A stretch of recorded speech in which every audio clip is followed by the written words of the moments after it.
I took that break because I thought the chairman was going to speak. I'm sorry. Yeah. And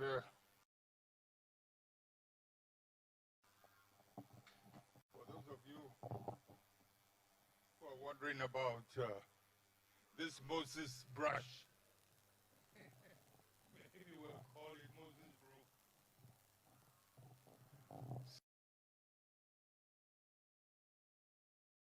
Since the president has decided he will use his shaven head to get rid of coronavirus, what's it called?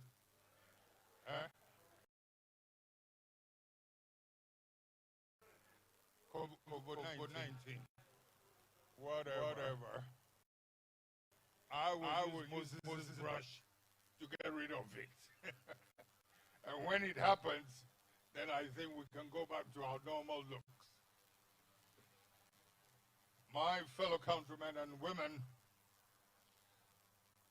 let me on your behalf say a big thank you to our soldiers and service personnel for the reward of the victory of that fateful June 4th. I thank you all, not only for June 4th, but for 31st December as well. June 4th, because people felt betrayed by the elite and political leadership at that time. I have chosen to speak less and rather allow the force of observation and the pain of circumstances to serve as a stimulus in awakening all of us from the deep sleep we have fallen into over the past decades. We must be reminded that we are a country born out of difficult situations where some had to toil and shed their blood. The positive disruptive energy, force, and energy of June 4th was not a product of any political movement or action. The spontaneous eruption on that fateful day represented the unadulterated. I was teaching somebody last night over and over how to pronounce patriotism, because the person kept on saying Petroy. Here I am having problems with unadulterated. On that fateful day represented the unadulterated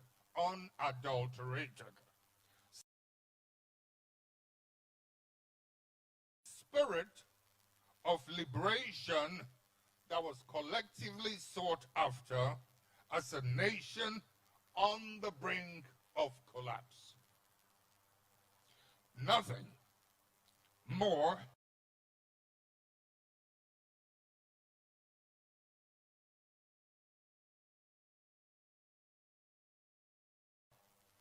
has signified or exemplified the patriotism and resilience of Ghanaians than in those difficult moments. Many were those who sacrificed their lives and livelihoods in order to bequeath to subsequent generations a more just society with equal opportunities for all, irrespective of their religion, tribe,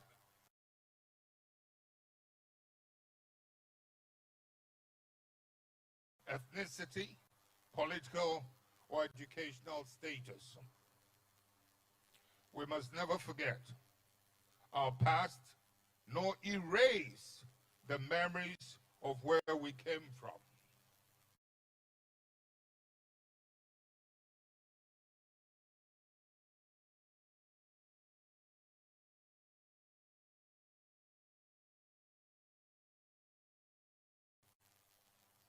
Commemorations allow us to ponder, reflect, and re-examine ourselves, our conduct and policies and to see if these have properly been aligned to our core values of probity, accountability, integrity, and social justice. The difficult times we faced in the past that propelled the engine of the revolution is almost parallel in hardship with the present era of COVID-19.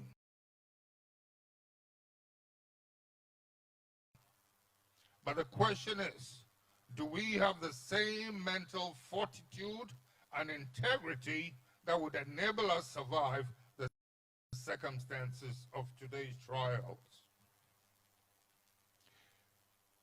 History, it is often said, repeats itself whenever we refuse to learn, most especially from adversities and volcanic and near bloody eruptions. Most of the speakers before me spoke very well, but I find that General Mosquito's speech is pretty much in line with what I have to say, and I'm grateful for that. We have many dedicated and learned men and women who could provide leadership at various levels to the benefit of this country. The very ordinary people in Ghana are not unwise about issues and developments in this country. We are, however, as a learned group, communicate with us in the administrative English language puts them at a disadvantage and makes them unable to demand accountability and transparency from us. The spirituality and respect in the language of our culture evokes and demands integrity, accountability, and transparency. This, however, does not and cannot happen because the foreign and colonial language has been used opportunistically to intimidate and promote falsehood and degrade the essence and substance of our being. Had we as a people carried along our integrity and spirituality in our culture, a higher level, beg your pardon, in our culture and language into the use of the administrative English language, a higher level of integrity would have been prevailing in Ghana and this continent, and the quality of liberation would have enhanced our developmental efforts. The material and immaterial corruption in this country would not have undermined our ability and capabilities to the extent where the authority of truth would have been so badly undermined by the corrupted truth of authority. I picked this up from Sadhguru a few nights ago, and I thought, how splendid. In other words, the authority of truthfulness should not be undermined by the words or supposed truths of those in positions of power or authority. The morality and authority of truth is godly and divine, and it should always supersede and override the truth of the authority of mortals. Ladies and gentlemen, we, in this little Ghana of ours, have so we've mastered the art of untruth in our books, on our radios, on our televisions, and now through the internet, so much so that historical truths and facts struggling to be recognized. People are paid so much money, corrupt money, to distort and lie about historical truths and facts. Is it any wonder that the precious lessons we should be learning are invariably lost on us? And we end up committing the same blunders over and over. The royal families of France and Russia were executed for their corrupt and unaccountable leadership. The royal families who learned their lessons from France and Russia embarked upon serious democratic reforms, and that is why the royal family of England and other places in Europe have survived. Instead of learning useful lessons from our not too distant past, here in Ghana, where we saw and tasted it live, some have made it their business to corrupt others, to distort and wipe out our history. These people, with selfish, myopic, and wicked motives, have consistently represented a one-sided, a corrupt-sided story of a history that should serve as a guide for the future and ensure that we do not make the same mistakes that led to the eruptions of the past. But no. Where have the distortions taken us?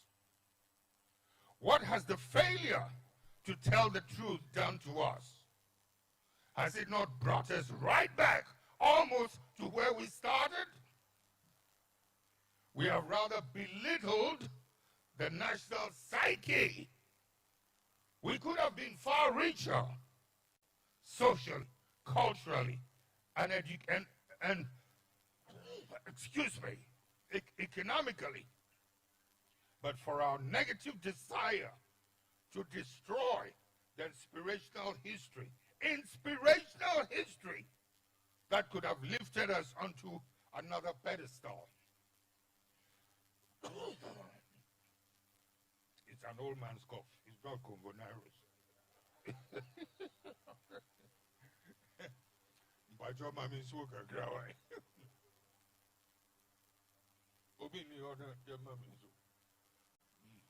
Thank you.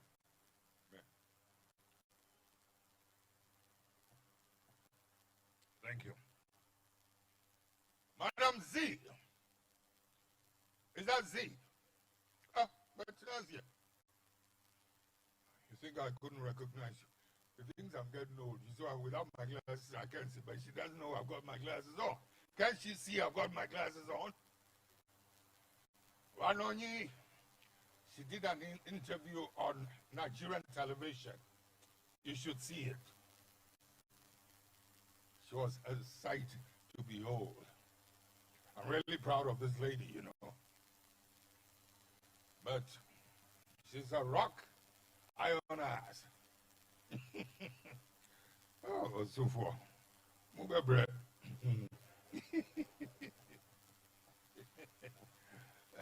What is that new mommy? Onto another pedestal. Ladies and gentlemen, when people shamelessly attempt to erase the truth because they lack scruples, it rather perpetuates a state of corruption that derails all we have achieved while glorifying exploitation, perversion, dishonesty, immorality, and criminality. I have countless examples of the evil actions reality. More painful is the fact that while we expect some of these historical distortions to come from our natural opponents, some within our own,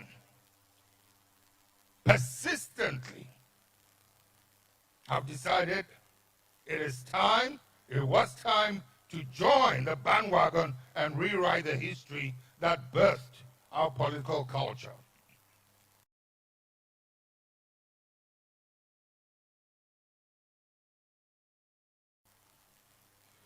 Ladies and gentlemen, last year I spoke about how the intelligence machinery of the former apartheid regime of South Africa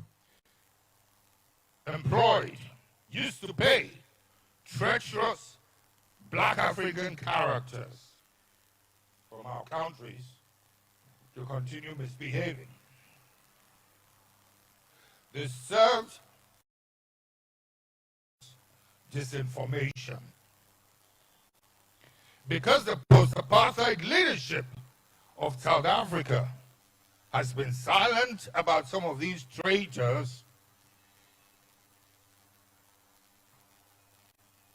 across this continent, and I'm not unaware of one from this country. They're doing a lot of perfidious work. I urge the South Africans to expose these apartheid collaborators, some of whom parade in their countries as patriots after performing these unconscionable things, these extremely repulsive acts. They should give us a break, expose them to shut them up. Ladies and gentlemen, COVID-19. Early this year, the world was struck, as you know, by a pandemic whose effects eventually affected every facet of our lives. Despite the interventions from state institutions to alleviate the plight of the underprivileged, there is still a lot to be done by all of us in our very own communities to support the most vulnerable groups.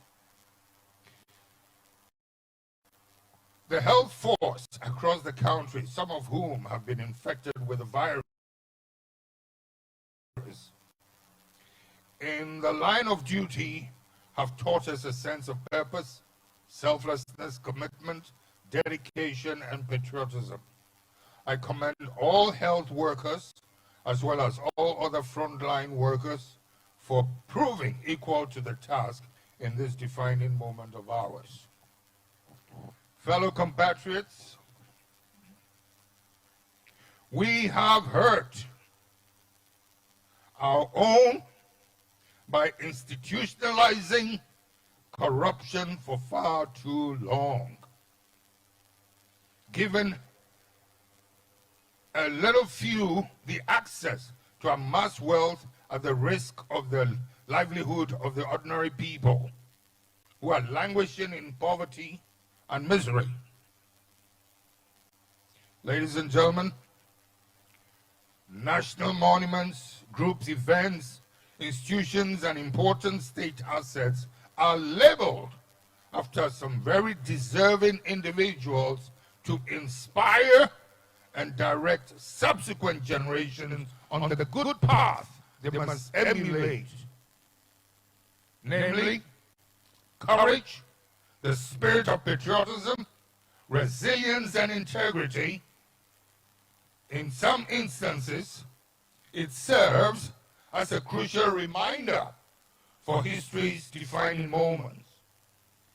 In Ghana, these actions that certainly influence us are sometimes, unfortunately, taken for granted. And unsurprisingly, some important roads in Accra have been named after undeserving personalities. Such actions, one of which was done purposely to spite the Ghana Armed Forces, is an affront to many. There are many distinguished African figures, such as our own General Erskine, General Akufo, Commodore Boachi Admiral Medume, Colonel Mensah Berima, General Nunu Mensah, who's here with us, General Arnold Queno, Brigadier Alphonse Kojo Carter, Ayikwe Yama, Nigeria's Wole Soyinka and Chinua Achebe, and a couple more who merit such honor. In like manner, another administration, in fact the most offensive administration, desecrated the Kwame Nkrumah mausoleum and rendered it a Shia family cemetery. Ladies and gentlemen, our democracy is born out of fire, and we must dearly and compassionately protect its flames. Let's not leave it to go cold, flame out. One of the key institutional arms of this democratic discourse, from pre-colonial to modern-day Ghana, is the protection of right and choice. We must endeavor as a nation to deepen the spirit of the consultative process, equity, respect for the rule of law, or in simple terms, the tenet of democracy and multi-party democracy. The Electoral Commission, which is the fulcrum of our multi-party democracy, must be supported and protected by all stakeholders to ensure a free and fair election and a peaceful society. That notwithstanding, it is equally important for that revered institution to ensure that the processes leading to this year's elections are done in consultation with the stakeholders of the nation to prevent unnecessary suspicion and promote a peaceful and cohesive society. An election is an event, but building a democratic, free and peaceful society is a process. So the debate surrounding the new voters register must be thoroughly examined so we do not undermine the successes we have chalked so far as a nation. In addition,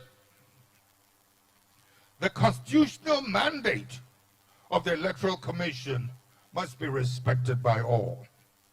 While we work towards perfecting our electoral process, I urge you all to pursue and sustain our uniqueness as a country in the democratization process.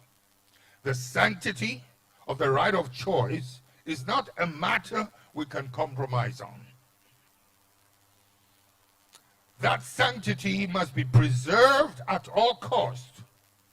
And as we inch towards November, let us ensure that the institutional processes are transparent and beyond blemish.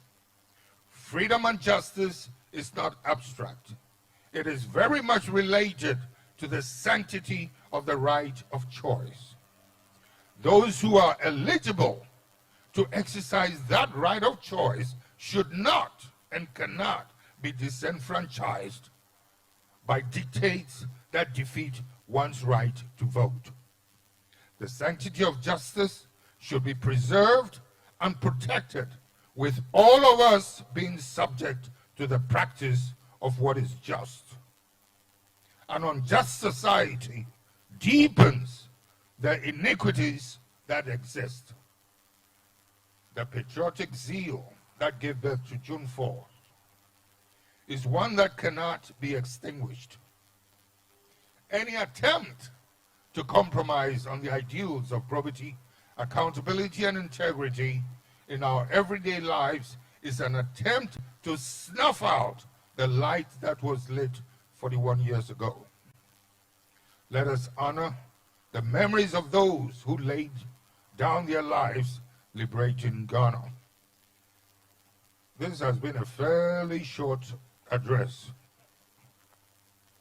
There were so many things I was hoping to share with you. Some of the very callous things that happened after I left office, all designed to turn the face of the ship 180 degrees. Disgraceful things. And it took so long. 4 years, another 4 years. And I kept insisting to Professor Mills, please investigate this, that one, this one. But no. Some of his handlers decided to make a so-called enemy out of me, and rather decided to carry on that way. See where we are today? The loss we suffered in this last election could have happened, I think, was it in 2012? It would have been one of the most disgraceful losses we'd ever suffered. A party that was not built by Rawlings. It was, the closest to it was probably Nkrumah CPP. It was born out of the people, the revolt of June 4th, 31st NDC, and then 92 constitutional listing. People have the tendency of calling, I entered democratic rule in 92. And I correct them, I say, no, I didn't enter democratic. Constitutional rule in 92, but democracy started well before then. Yes. It was one of the finest times in our history. We need to talk about this a lot more. Some of the intellectuals have been, in our party, have been a real letdown. They'll open their mouths. I don't hear much coming out of their mouths. Just a handful of them. They should boldly draw the picture for you to see. How many of you have actually asked yourself, an administration, one after the other, going out of her territory, her borders, to go and fight socialist governments, communist governments? A man emerges in their midst at this late hour, professed to be a socialist, and has so much of the youth supporting him. When I saw this, I was asking, are Americans thinking, do they realize what is happening in their country? I think you would want me to continue, wouldn't you? No. I'll give you people a break. We'll meet again. I thank you very much. Not even the so-called socialists here have ever bothered to school, educate Ghanaians in their socialist beliefs. Jesus Christ, the biggest socialist, was actually snatched by these so-called capitalists. And they made an icon of him, the Son of God, and whatever it is, a God to be worshipped. And they've completely disregarded the life of Christ and what he stood for, what he did with his time and energy. You get me? Are you sure? Later. I'm not done.